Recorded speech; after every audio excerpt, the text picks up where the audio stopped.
বন্ধুরা আমার আসসালামু আলাইকুম।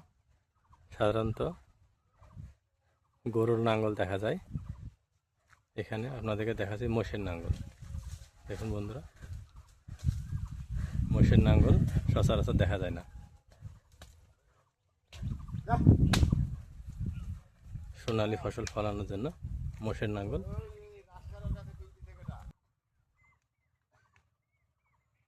খেসাপাতা আম, এই খেসাপাতা আমের নিচে চাষ দিয়ে আছে, সেটা মোষের লাঙ্গলের সাহায্যে। মোষের লাঙ্গলের যেখানে আবাদ করা হবে, সোনালী ফসল ফলানো হবে। দেখুন বন্ধুরা, কৃষক ভাই আমার মোষের নাঙ্গল দিয়ে নাঙ্গল দিচ্ছে। আসলে কৃষকই দেশের প্রাণ, কৃষকই দেশের জান। কৃষক বাঁচলে দেশ বাঁচবে।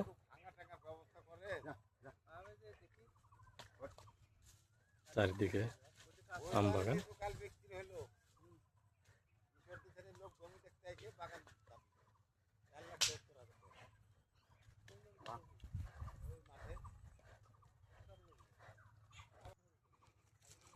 চারিদিকে শুধু আবাদ আর আবাদ, আবাদে ভরপুর।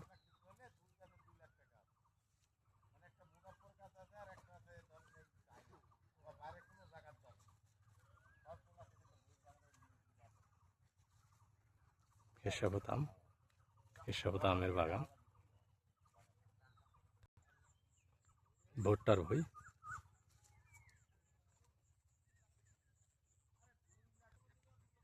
এই ভুট্টাগুলা কাঠবিড়ালিতে খেয়ে নিয়েছে।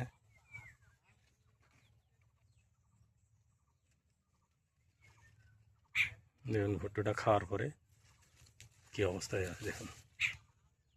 খাওয়ার পরে নিচের অংশটুকু আছে, উপরের অংশটা খেয়ে নিয়েছে।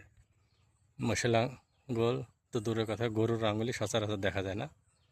তবে এই ভাইটা আমার মোষের লাঙ্গল এখনও জিয়ে রেখেছে। হ্যাঁ, এটা একটি বিশ্ব ঐতিহ্যের মধ্যে পড়ে। দেখুন বন্ধুরা, মোষগুলো তার কথা মতো চলতেছে, ঠিক লাইন বাই লাইন নাঙ্গলে ঘুরিয়ে চলে যাচ্ছে। ভাই না, কাজ করেন।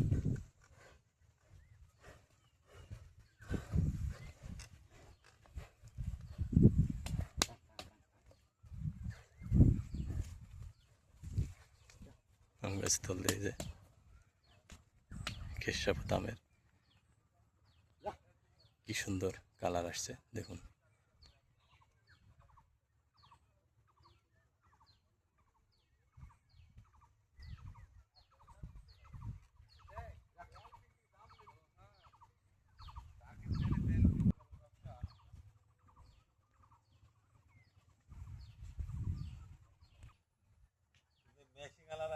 কৃষক কাজ করতেছে মাঠে, দেখুন।